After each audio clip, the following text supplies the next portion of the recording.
Hello there, woodchuckers. This is Greg.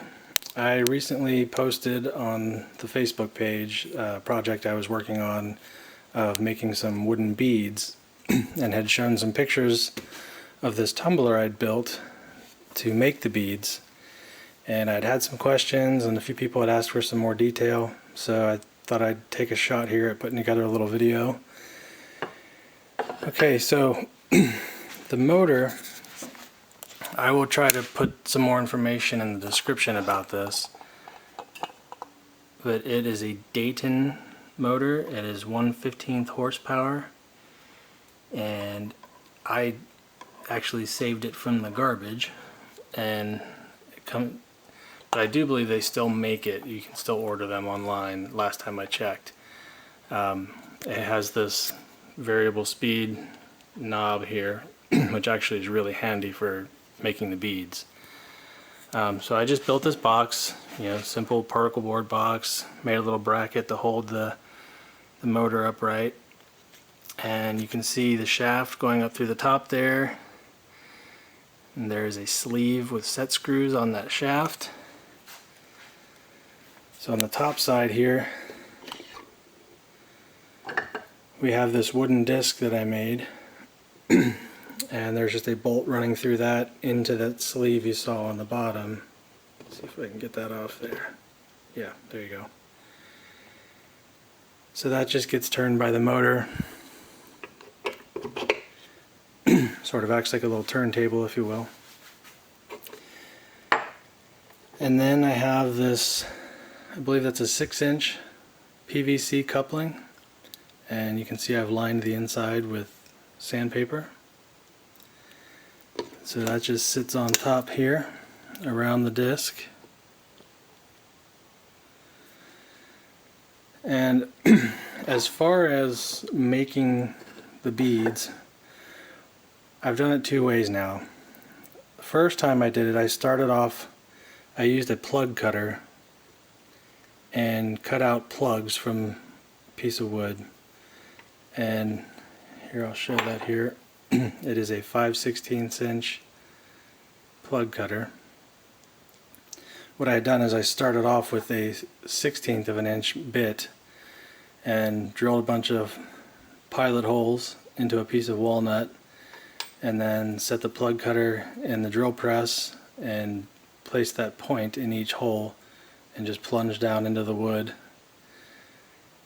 And then what you do is you flip that wood up on its side, run it through the bandsaw, and your little plugs fall out. So I've played around with some different size plugs here, and here's a couple examples of what those look like after a bit of tumbling.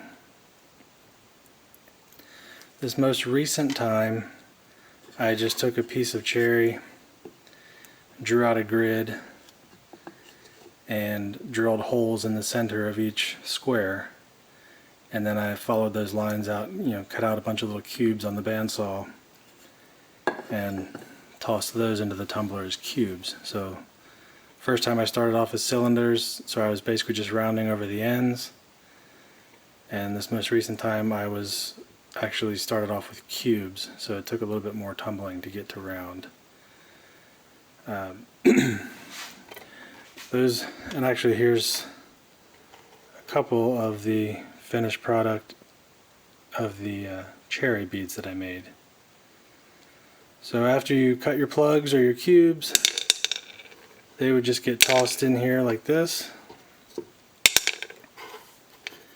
and this isn't tight right now, but basically once this is turned on, it spins around, and eventually your beads will go around.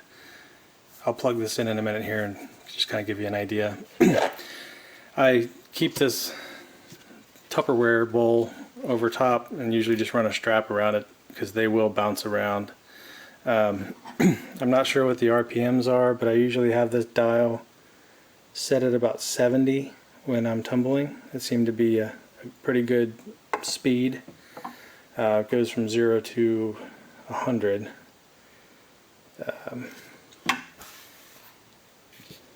And I think for these cherry beads, this most recent time, I started off with a cube. You can see about how thick the wood was. Yeah, it's probably 5/16 or so of an inch. I think I did about 4 hours of tumbling to get to this stage of round. So it does take a while.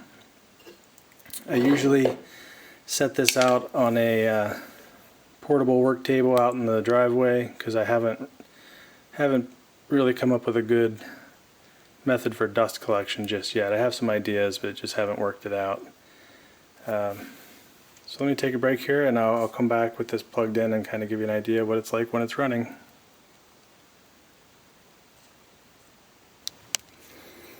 Okay, so I'm back here. I got it all plugged in, and so I've just thrown a couple, some extra beads I had laying around. A lot of these have been tumbled for a bit already. So here we go. I'm going to kick up the speed just a little bit. Kind of let it turn a little slow so you can see it without the lid on it.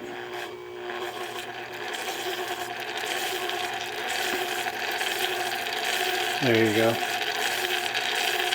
So you can imagine as this goes faster, the beads would be bumping around and swirling around a whole lot more and getting worn down by the sandpaper. So that's at about 40 right now on that dial. And like I said, I normally would have that at about 70. So let me kick that up a little bit.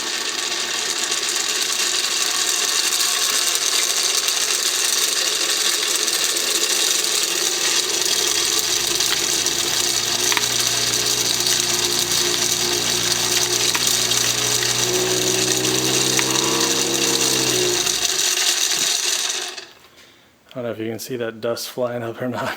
I have an idea to kind of hook up a dust port somewhere on here that I can run my dust collector, or possibly even just mount it so that it's aiming at the hole under there, because dust does fall down under there. I have to kind of watch it so it doesn't build up on the motor. So there we go. That's how it works. Hopefully this is the detail you were looking for, and just let me know if you have any other questions and I'll do my best to answer them. So I'll see you guys around.